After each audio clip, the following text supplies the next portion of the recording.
Esta mesa, digamos, en realidad es una sesión, digamos, con una conferencia a cargo de Brittan, que para mí es realmente de las primeras personas que conocí hace un par de años en la pandemia en formato virtual, en un taller que organizó Daniel Castaño por aquí. La escuché diciendo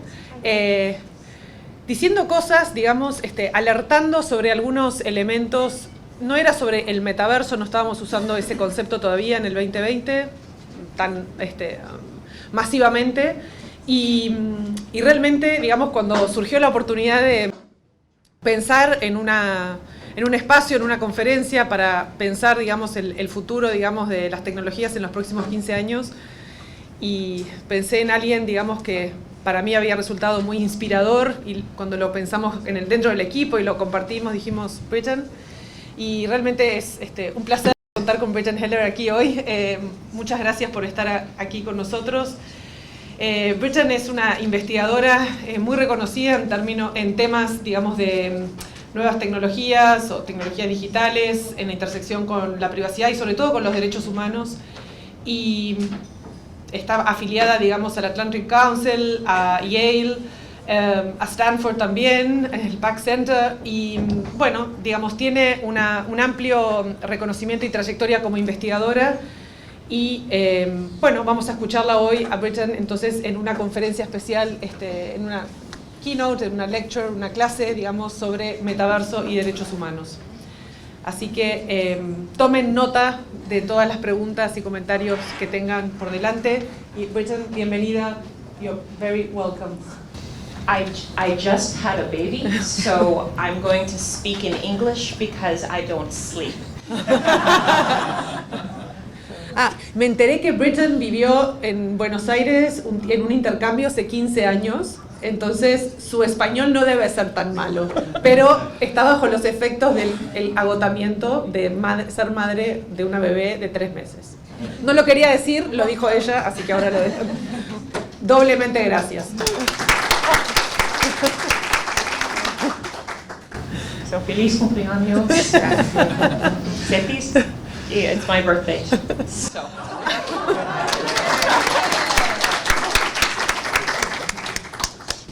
Imagine that you and I are playing a car racing game in virtual reality, and a red sports car goes by. And ooh, I like this car. This is a great car. My heart rate goes up because I get a little bit excited. My skin gets a little moist. My pupils dilate. I really like this car. Later on, in other virtual reality experiences, I start seeing red cars go by. That reminded me of that great car in the racing game. They're driven by somebody who looks a little bit like me. Tired, blonde, middle-aged, but driving a great car. I start getting ads for car insurance in my social media feeds. I get targeted ads in my email about why now is a good time to buy auto insurance. This type of information that I'm talking about is a form of digital exhaust. It sounds far off in the future, but it's actually possible with the technologies that we have today and the technologies that we need to fuel the metaverse. The information gathered by forward-facing and back-facing sensors in XR hardware, combined with my biological and anatomical responses, creates this unique type of data. Companies, if they were not careful with how they protect and use and sell our data, could have access to this information, which is a new type of biometric indicator. It goes beyond what companies have access to before. Through this racing game, the video game company may have access to my consumer preferences, what I like what I dislike, and what I might buy. Also, who I'm sexually attracted to, whether or not I'm telling the truth, and whether or not I am likely to develop some diseases, neurological and physical diseases. So XR data is equivalent to the like button on steroids. It sounds like science fiction, but it's a present reality. Meta first announced that they wanted to put advertisements in virtual reality in May 2021.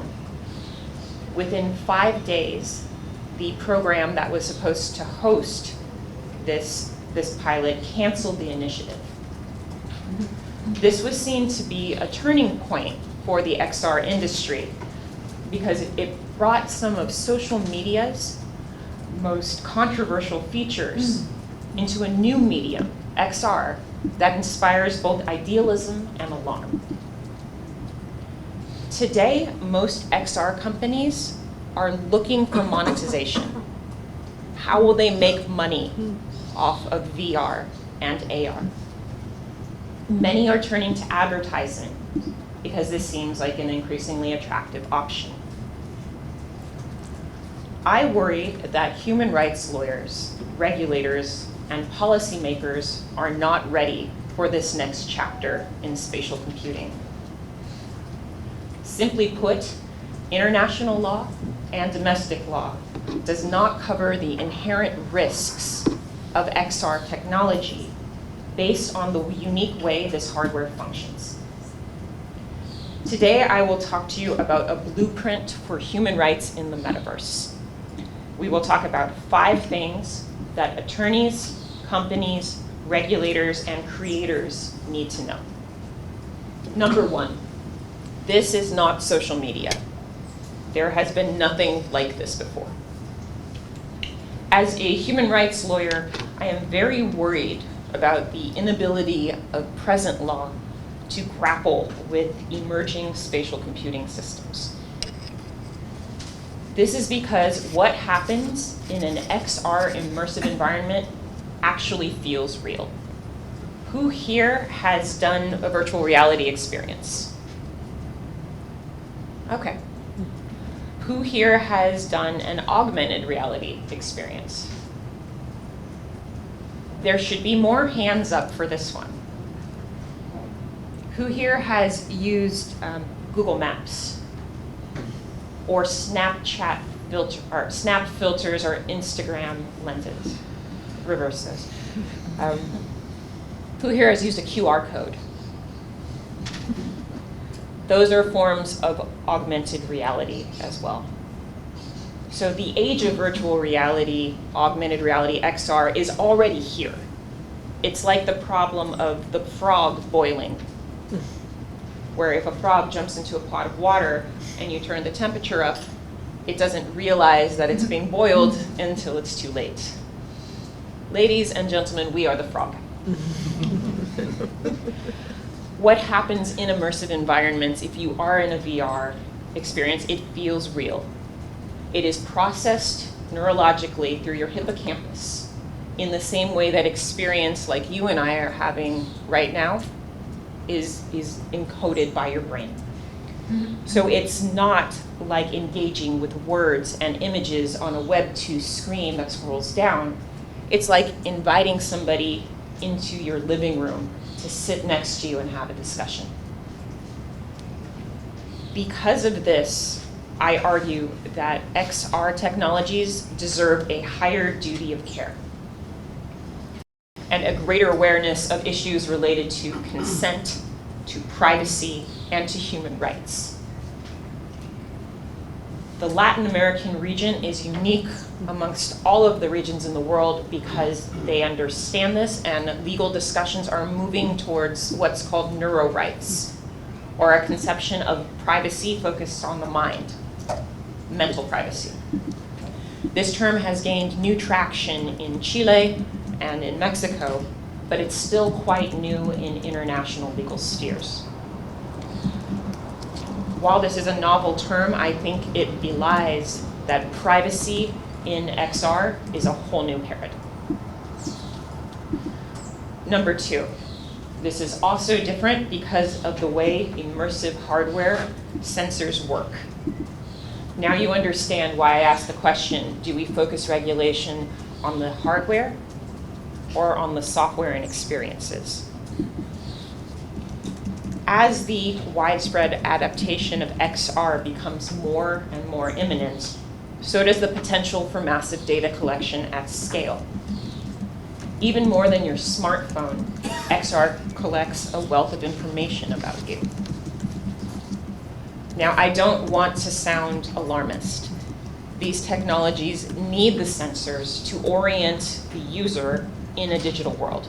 So the collection itself is not a terrible thing, but the storage, application, and use of the data are what we should really be focused on. To function, a VR headset or an XR headset needs front-facing and back-facing cameras. And the cameras are used to determine your precise head and hand motion. It takes pictures of your surrounding environment so you don't trip over things or fall. It takes pictures of your retinas and monitors your pupil dilation so that it can respond to your body in a virtual space. Eye tracking also determines what you're looking at so that programs can expend resources to, it's called foveated rendering, to make clear what you're looking at and to fade out what's on the side, like your real vision does. There's also data about microphones, tracking your audio for voice command systems.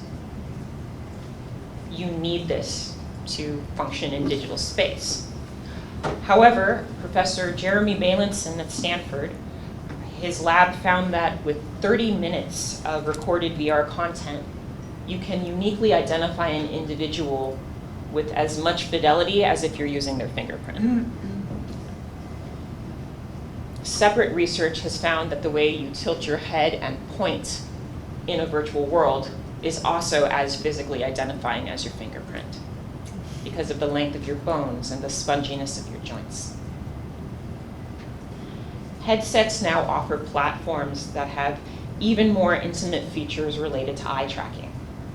And this can offer incredibly precise metrics about what you're looking at, what you're paying attention to, and how you feel about it.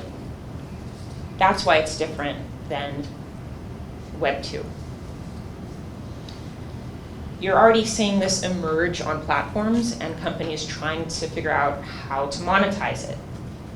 On web-based applications, MoviePass announced that users could watch ads for microcredits, but the ads would pause if the eye scanning algorithm determined that a user wasn't really paying attention. Immersive technology is unique because it not only tracks your reaction to stimuli in a way that the sensors need to function, but it creates a record of that stimuli. So it is a record of your response and what you're responding to. And that's what makes it unique. This is potentially highly valuable information to advertisers and third parties, especially if a company does not have a clear route to monetization in XR. Point 3, existing biometrics laws will not save us. Most people, even technology lawyers in Silicon Valley where I live, are surprised to learn that biometrics law won't cover these kinds of risks. Recent lawsuits, like one filed in 2022 in the state of Texas, claim that Meta violated user privacy through its facial recognition algorithm. This makes sense if you look at the way biometrics works. It's centered around the concept of identity, of protecting your personal identifying information. But in XR, this misses the point. Despite some individuals and groups' best efforts, open source is still struggling to find a place in the XR environment. You need to have a verifiable billing address to download immersive content.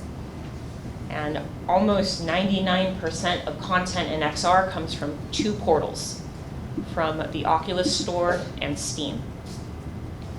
This means that most often, your identity is not at issue. It's connected to a verifiable billing address, so companies know who you are. What is at risk are your thoughts and your preferences. XR takes biometric data and makes it about personal data collection, not personal identifying information. While the risks of personally identifiable information are often discussed by the human rights community, the way that certain data lends itself to creating more intimate details about you and what you like and what you don't like and what you don't even know you like and don't like is less explored. The race car example is intended to exemplify that, and that's a hypothetical, but I've seen that model explored by several startups and several companies already. So, to accommodate for the difference and the gap in biometrics law, I completed a fellowship during the pandemic at Harvard Kennedy School. And I wrote about AI technology and what content moderation looks like in these new systems. But like a good baby academic, I got to invent a new word, which is very exciting if you want to be a professor, to invent a word. I introduced the concept of biometric psychography. And what this means is the behavioral and anatomical information used to identify or measure a person's reaction to stimuli over time, which provides insight into a person's physical, mental, and emotional state, as well as their interests. This comes from biometrics, which is law and the measurement of your body, and psychography, which is a term from advertising, which means your consumer profile. XR headsets can track not only what people pay attention to, but for how long, with what intensity, and with what specific emotional response to stimuli. And the input that helps this be measured is your pupil dilation, the responses of your facial muscles through microexpressions, galvanic skin responses, so how moist your skin gets. If you sweat, your EEGs, your MEGs, your ECGs. The way that haptics and handless controllers work, for example, is you think about moving your arm. The signal starts in your brain, it moves down your arm, and it gets intercepted by a watch-type device that you wear before you move. And so that type of a signal is not counted as a biometric at this point. To give you an example, your thoughts about moving aren't biometric information. This seemed wrong to me, and belies the need to identify privacy as more connected to your thoughts and experiences rather than your physical address. That is point number 4. This matters because biometric laws are not designed to protect privacy, but identity. In these scenarios, there are 2 main issues. One is user consent, and the other is mental privacy. Regarding consent, the data that is collected on users through these type of sensors is for the most part involuntary. Your unconscious and uncontrollable biological responses are being translated into data points. Users will no longer actively participate in data collection through clicking on links. Their very reaction to the stimuli will be the data, as the previous panel talked about. Additionally, there are issues of bystander consent that we need to think about when we're creating these systems. There is no social norm for being recorded. I was giving a lecture at an XR conference at Stanford, and there were several people in the front row who were recording me with their phone. And so I actually stopped the lecture and started waving to each one individually to make a point that I was constantly being recorded and there was no way for them other than this to indicate to me that they were doing so. If there was a 4th person in the row wearing glasses that were recording me at all times, I would have no indication or very minimal indication. Yeah, just like that. The little light. The little light is, right? But there's no physical vocabulary like holding the phone or taking the picture or taking a selfie that indicates to a bystander in a clear and very visual way that recording's happening. The industry has tried to include lights when recording, but civil liberties groups have noted that many times lights can be covered up or disabled with a small piece of tape. The second point is mental privacy. So XR data collection will make it exceptionally difficult for users to maintain a sense of mental privacy and personal autonomy if companies make profiles that identify a range of things without users ever volunteering that information. So even if a user would want to self-censor, they would be unable to do so. They would have to struggle to conceal their innermost thoughts and desires.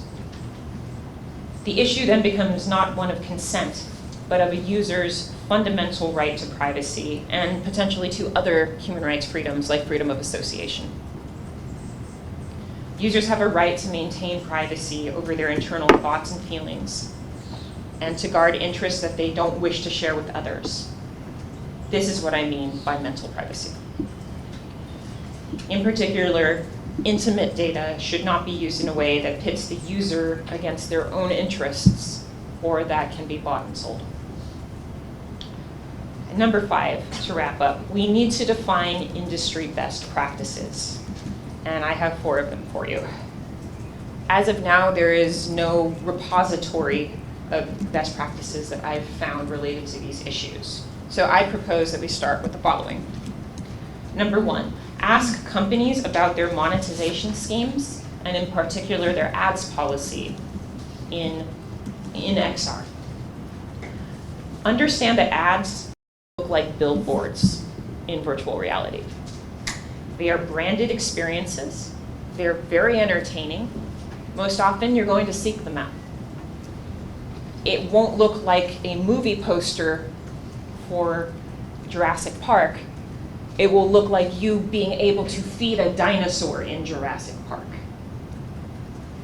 That in itself is an advertisement for the Jurassic Park movie. What's that called? The trailer, the Dynasty? Yes, Silo. It's an advertisement for Jurassic Park, and you're going to pay to do it. For a human rights-centric approach, I would press for bodily feedback to not be used for commercial purposes based on your inability to consent. The second best practice is on-device storage of data. This is the good news. Most companies that are privacy-centric will have on-device storage of data. This is a best practice for people concerned about hacking, surveillance, or inappropriate government oversight. However, this may go head-to-head with user demands for longer recording, more battery life, and more features in XR, so you're going to have to balance. 3 is involve engineers in the discussion. Very bluntly, there is only so much memory and computing power you can put in a head-mounted device.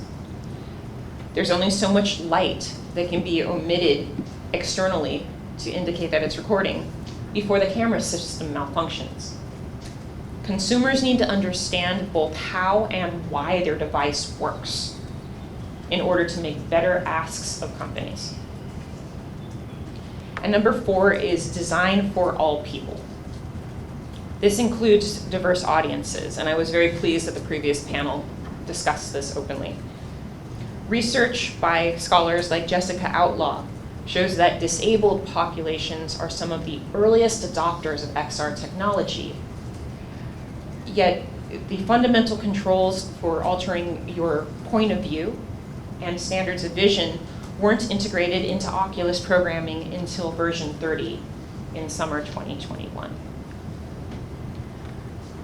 Certain technical features in headsets, like a non-adjustable distance between your pupils, disadvantages women.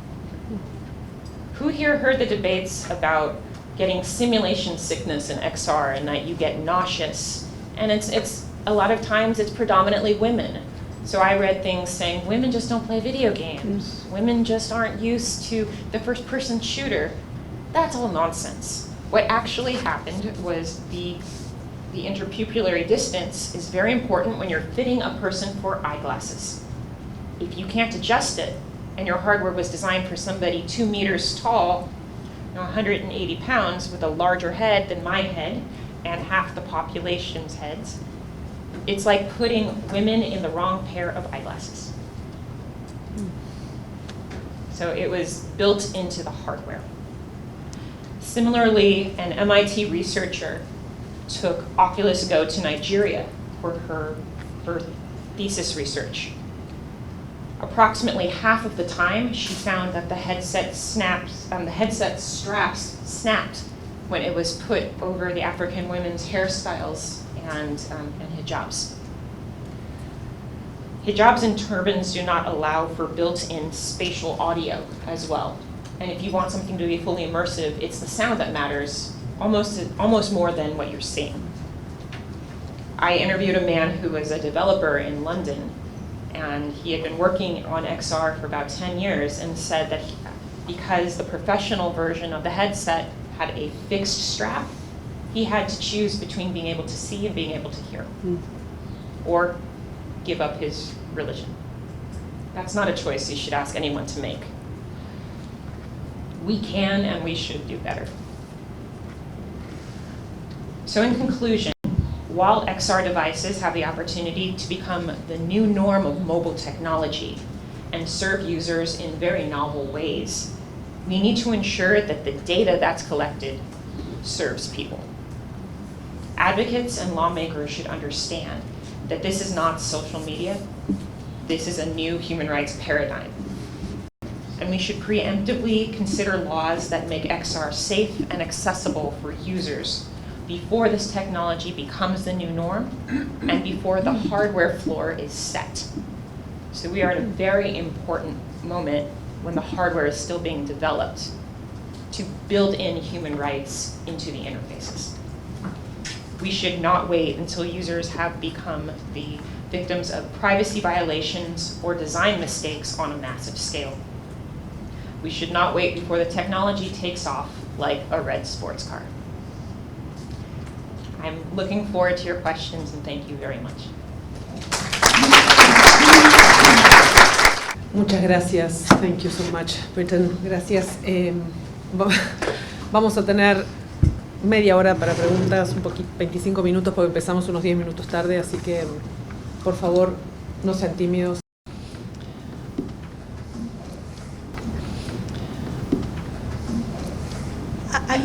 Daniel, you have a question? No. I have one question concerning the specific. I mean, do we need any more specificities concerning the youth that's using already? I mean, most of these headsets and these spaces are being populated by people below 18 or 17 years of age. And again, minority is something that we have. I mean, in Latin America, we conceptualize minority in a very different way. And I mean, is there, as the neurotechnologies debate is being taken into the human rights discussion, are these discussions about the youth, children, youngsters using this technology and using it in ways that we adults and who are doing the regulation and who are looking at the gaps think about these issues for them? Is it a different problem or is it the same? I mean, I think it's different frosting on the same cupcake. Okay. The fact that there are so many young people using the metaverse, to me it reminds me of a lot of the debates that happened around video games. Are video games going to pickle our children's brains? No. Is the metaverse going to harm my child? Probably not. But like any, I'm just learning how to be a parent, so if you disagree with this, please tell me. I don't think it's a good idea to allow your child to explore digital worlds without your involvement or support. And to me, as a parent, this means that I need to understand the way that these systems work and the options that I have for making this a tool and not a forbidden object that they will seek out without me. You can cast, meaning if you're in the metaverse, you can cast on a screen where you're going and who you're talking to. And so that's one way to kind of participate with your children in it. The kind of questions that I think about are, these are expensive headsets. You know, they're a tool, they're not a toy. And so many children that I know are using their parents' accounts. What if there's a situation where an account has different family levels and the primary account is deactivated? I've seen everybody lose access. So thinking about the way that companies offer access to information, be that the pricing, be that offering educational licenses to schools, universities, cultural institutions. Oftentimes in the United States, people have to buy a commercial license to use it in a classroom. So you don't see adaptation in the same way. When it costs the equivalent of 6 months' salary, you're not going to see these popping up in other countries. And when the distribution of these headsets is based off of regulatory environments and number of users, you're not going to see things. The digital divide is going to be amplified not only by access to the internet and 5G that you need to stream information on these devices, but by access to the hardware itself. So it reminds me of some of the late 90s debates about the internet and not the late 2000s. Well, which in Latin America, by the way, I mean, we had discussions which didn't take place 20 years ago, but 10 years ago about is granting internet access a human right, and certain countries going forward saying it is a human right, and then we should, and what does that mean for these technologies, and then how the human rights and the digital divide with XR is exponentially trapped. You know. That's why I brought up freedom of association. For the researchers here, I would love to see more work coming out, not just about privacy rights as related to XR, but other types of rights. And I will even talk to you in Spanish about it. So, but there are so many different avenues that haven't been explored yet. So freedom of information, privacy, but also freedom of association, freedom of religion, children's rights, disability rights. That's what I'm hungry for, and that's what this center is really, really good at. You know, not just poking at the skeleton, but really putting muscles on the body of research. Brittan? Do you think? Well, first of all, thank you for your talk. Very interesting. Do you think that decentralized architecture could be the solution for the human rights challenges that you have planned, or it could give rise to new challenges? I think it can definitely give rise to new challenges. Part of the challenge I see with Web3 technologies mirrors the XR universe in the fact that they're not well understood by governments and by the mass populace. I gave a talk on NFTs, and people in the industry were very surprised when I said it's like buying a song on the iTunes store. It's a license to use and enjoy. You don't own the song. You own the rights to use and enjoy the song. And that's very different than other conceptions of ownership that people think they're getting with NFTs. Michaela brought up the interoperability problem, where you can have the image of something but not the functionality of it, and you need to have both go across. Another challenge is that there is not a standardized format for these digital objects yet. There is no JPEG like you have on the internet for XR yet. It's also very challenging to transport objects between augmented reality and virtual reality. You're just starting to see partnerships in some of the coding languages and coding companies that will go across the medium. Until we get some of these fundamental building blocks in place, some of the discussions we're having are like what color to paint the wall before we have the foundation of the house. It's very, so your question is more about centralization. I think that centralization is tied to enforceability. And some of the challenges I've had with people when we talk about a constitution for the metaverse is who's going to enforce the standards that we create? If we create all this regulation on a transnational level, does it go to the UN? Does it go to Interpol? Who does it go to? Do we need a new body? Constitutions guarantee procedural rights, not just substantive rights. So if you're not thinking about both, you only have half the sandwich. I'm really full of metaphors today. But for me, that's decentralized systems aren't good at procedural rights. They're good at self-governance. And so I think that a mix of the two is what we're seeing emerge in these environments in the best way.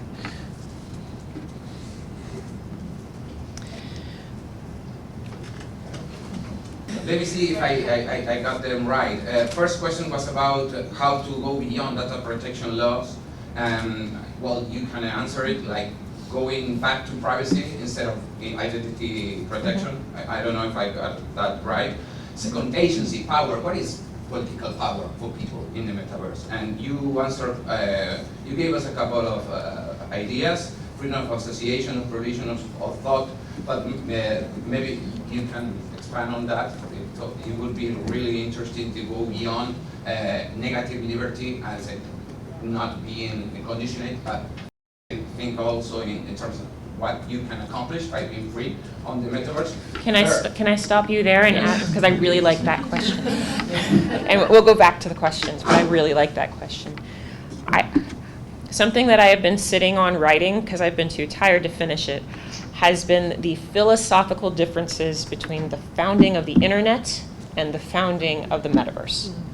And when you look at the internet, it was an academic research project between different universities, funded by the government, and so it had a space to be weird. It had a space for open source and really privileging creativity, communication, education, and culture. I am very, very worried, to the point where I bring this up with executives all the time, that there will not be a space for education, arts, communication, and open source development in the metaverse if it is being conceptualized and forwarded as a commercial venture. That is a very different philosophical framework. It's more utilitarian, and so if we don't think deliberately about what that's going to be, it won't organically emerge from that environment. I'm part of the problem as well, because I said, do we tie ethics to necessity? That's a very different mindset than how do we foment culture in the metaverse, right? So I try to check myself and admit that I'm part of the problem. But I think that it's very, very important. So a lot of a good benefit in that realm is that I see a lot of countries, and I talk to a lot of countries that want to move their tourism industry onto the metaverse first before offering services. To me, that's pretty good, because that will lead to education and culture in a way that renewing your passport may not. But we're going to need it all. Otherwise, it won't be a forum that will amplify human potential. I don't want augmented reality, I want augmented human potential. Sorry, you want augmented? I don't want augmented reality, I want to augment human potential. Let's go through your list. Thank you so much. That was so insightful. And which paywalls and monopolies should we worry about in the future in the metaverse? Because the idea of monopoly is, well, I don't know if we should bring it up. Maybe we can talk about gatekeeping. But we see a convergence, consolidation of different layers, the content layer, the logical layer, the infrastructure layer. And this is part of the Web 2.0. And we are seeing a new generation with different kind of eroding of frontiers. And maybe we can see the health industry getting together with the information industry. And I think that is maybe the eroding frontier that worries me the most. So which monopolies or gatekeepers should be worried about, and which paywalls should be against? Of course, information as well, but maybe some persons will be allowed to get to a privacy sanctuary where they will not be as strays like other people. And that brings me to the last question, value creation. What would be the sources of value creation in the metaverse? Because the narrative is that the genius that creates platforms are the ones that create value, and the audiences are only there to create network effects or to watch, no? Like, for instance, the ads that today in the future maybe we will be obligated to see until the end. Now we can skip or look at elsewhere. In the future we will have to see. So that for me is work. You should, that is, I don't want to go to a Marxist perspective, but this is data labor is something that was brought up by persons who work in Microsoft. So it's not a leftist idea. But maybe this is an invisible source of work as well. I don't know if it is the answer, but I think it's just a clue to think about value creation and it linked with agency. I think you should give the keynote next year.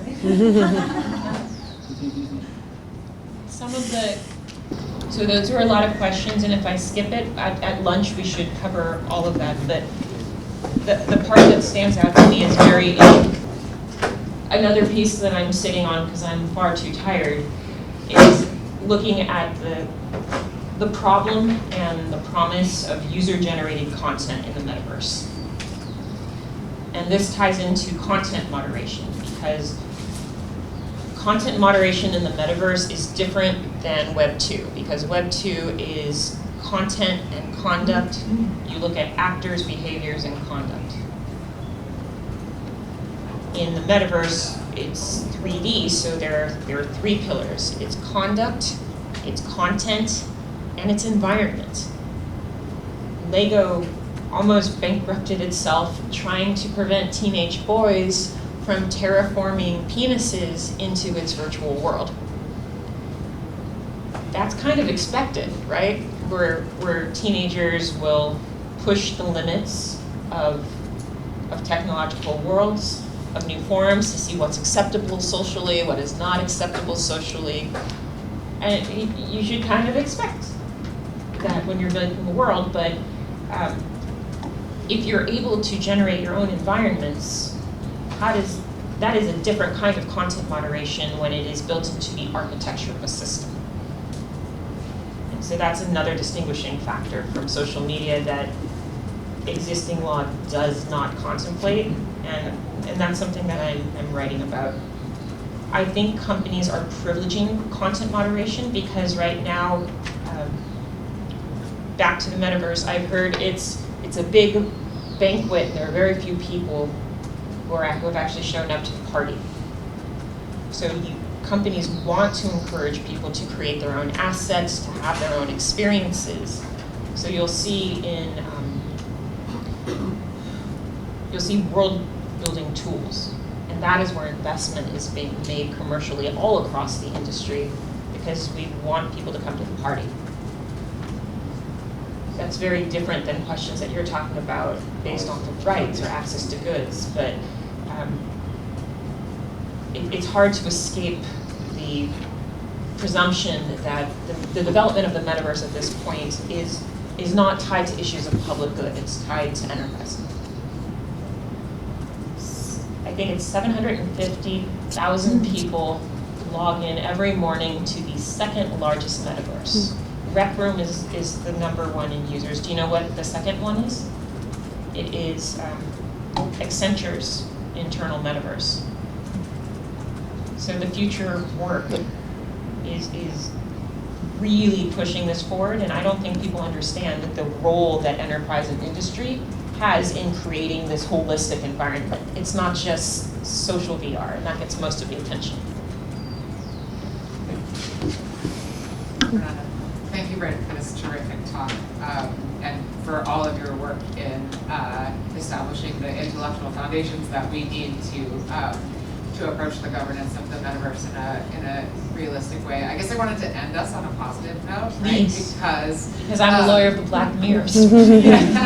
But you're a human rights lawyer, right? And so we talked about this a little bit in the earlier panel, but of course we have to worry about the ICCPR rights, and to think about privacy and free expression and access to information, free assembly. But we also have to worry about the ICE-SCR rights. And I wanted to ask, in your look at the technologies that are, metaverse technologies that are already being deployed, or ones that you shortly anticipate, what are the positive impacts on economic, social, and cultural rights?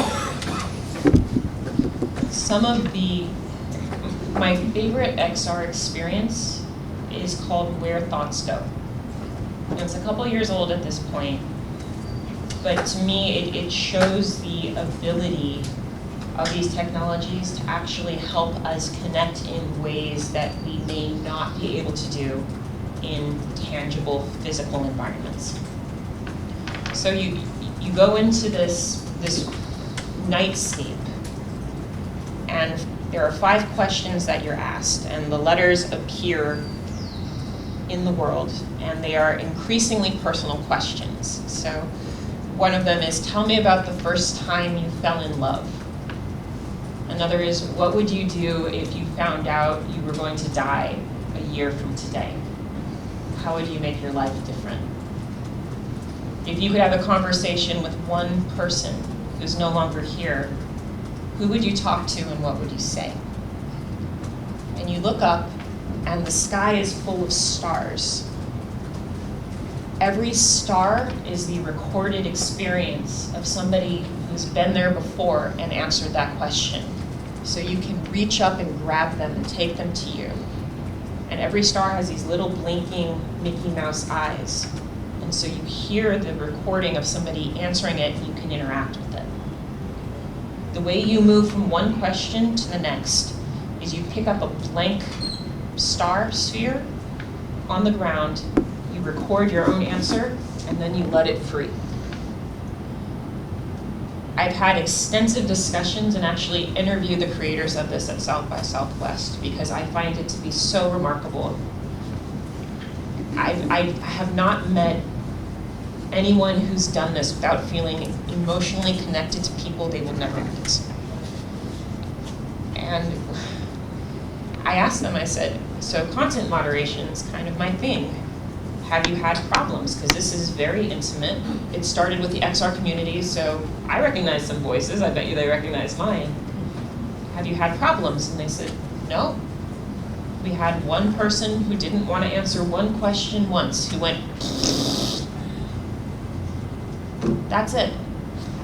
They had talked about the design principles to make people not break the system, but I think it's because the program allowed you to feel the synchronicities and the connection with other people in a way that if we were sitting one-on-one, it might take years, if ever, to get to that level of engagement. This is the power and the promise of these technologies to me, to make us into better versions of ourselves and to see those versions in other people and create new beauty because of it. That is what human rights is supposed to do. And I think we can use this as a tool to make that happen. Fue un cierre perfecto. I won't ask my question.